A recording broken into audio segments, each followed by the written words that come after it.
मुझे अस्पताल क्यों नहीं लेके गए? मसला तो किसी सस्ते अस्पताल ले ज्यादा, मगर तो अभी भी गई हूँ ना उन कमजोर लोगों के एहसान तक। तो आज तक ना तनकर खड़ी हुई थी। इसी चेहरे के पीछे तो मोहब्बत में पागल हुई थी। तुम्हारी नीयत में फतूर आ गया है और अब तुम्हें मेरे साथ रहने में घुटन हो। तुम ही मेरे पास नहीं था, एक दफा बात नहीं कर सकते थे, फोन नहीं कर। सीरियल कभी मैं और कभी तुम की आने वाली एपिसोड बहुत ही दिलचस्प होने वाली है, जब मुस्तफ़ा बहुत खुश होता है कि उसे एक ऐसा प्लेटफॉर्म मिल गया है जिसकी बदौलत इसकी तनख्वाह 100 गुना नहीं बल्कि 500 गुना बढ़ जाएगी। इधर शर्जीना और मुस्तफ़ा बहुत खुश होते हैं। मुस्तफ़ा ये खुशखबरी अपनी वालदा और वालिद को भी देता है, लेकिन इनके वालिद समझ नहीं पाते कि आखिर वो किस जॉब की बात कर रहा है और ऑनलाइन भी कोई पैसे कमाता है क्या।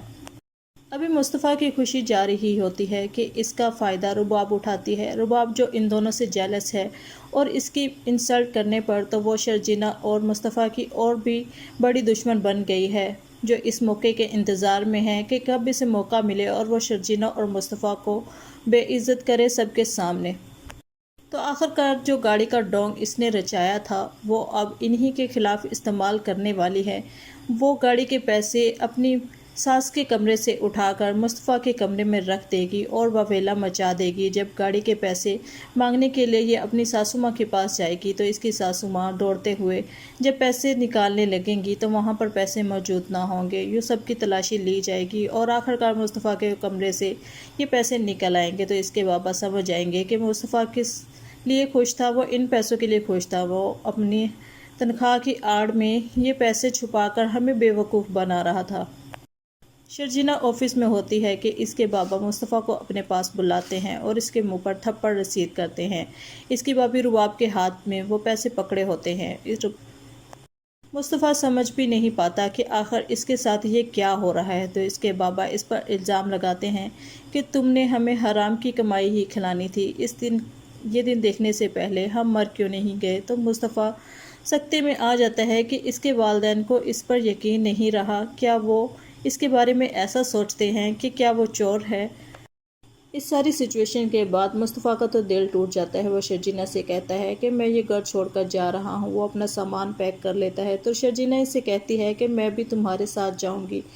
तो मुस्तफ़ा कहता है कि क्या मैं रोडों पर धक्के खाऊंगा तो तुम भी मेरे साथ धक्के खाओगी। तो शर्जीना कहती है कि हाँ, मुझे पता है कि तुम एक काबिल इंसान हो, इन लोगों को तुम्हारी कदर नहीं है, लेकिन मैं तुम्हें अच्छी तरह से जान गई हूँ। देखना इंशाल्लाह एक दिन जब तुम एक कामयाब इंसान बनोगे तो यही लोग तुम्हारी तारीफ़ करेंगे। तो यहाँ अब मुस्तफ़ा और शर्जीना को रोकने वाला कोई नहीं होता सिवाय मुस्तफ़ा की बहन के। वो इसे रोकने की कोशिश करती है और कहती है कि मुस्तफ़ा रुक जाओ, हमें तुम्हारी ज़रूरत है, हमें छोड़कर मत जाओ। लेकिन मुस्तफ़ा इस बार पलटकर नहीं देखेगा और वो शर्जीना को लेकर यहाँ से चला जाएगा। स्टार्टिंग में दोनों की लाइफ बहुत मुश्किल होने वाली है। रास्ते में शर्जीना को कुछ लड़के भी छेड़ेंगे जिनसे मुस्तफ़ा लड़ाई करेगा और हर तरह से शर्जीना मुस्तफ़ा की और मुस्तफ़ा शर्जीना की केयर करेगी। यूँ रुबाब अपने बदले में कामयाब हो जाएगी। इसके दिल को थोड़ी तसल्ली मिलेगी कि इसने आखिर अपना बदला ले लिया। लेकिन अब इसे क्या पता कि मुसीबत इसके गले पड़ने वाली है। जब शर्जीना और मुस्तफ़ा घर छोड़ जाएंगे तो अदील अपने वालिदैन को मना लेगा कि अब आप लोग दोनों को हमारे साथ हमारे घर जाना चाहिए, क्योंकि ये घर रहने के काबिल नहीं है। रुबाब के घर में नौकर चाकर हैं और एक बड़ा घर है जहां आप खुशी और सुकून से रह सकते हैं। सो अदील की वालदा तो पहले ही लालची खातून है। आखिरकार वो अपने शोहर को भी राज़ी कर लेंगी कि हमें यहाँ से चले जाना चाहिए। आखिरकार ये हमारे बच्चों का फ़ैसला है और हमें अपने बच्चों की बात माननी चाहिए। यूँ अदील के बाबा भी इस बार मान ही जाएंगे और जाने के लिए तैयार हो जाएंगे।